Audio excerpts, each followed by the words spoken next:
talk a lot about how fast they are, but they also come with a data capacity. Yeah.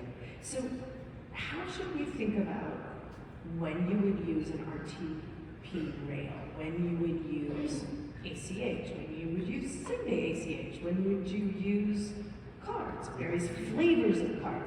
Like how should we be thinking about use cases and payments and the sort of characteristics of these rails?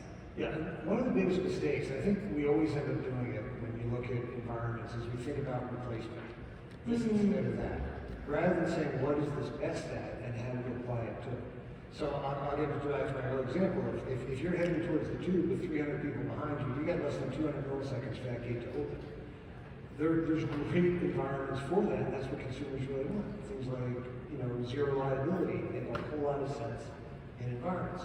What we can see is if it's a corporate payment with a heavy data characteristics around it, really high value, there's great tools to do that, which aren't necessarily card-based payment. For retail payments, you look at bill pay and other things.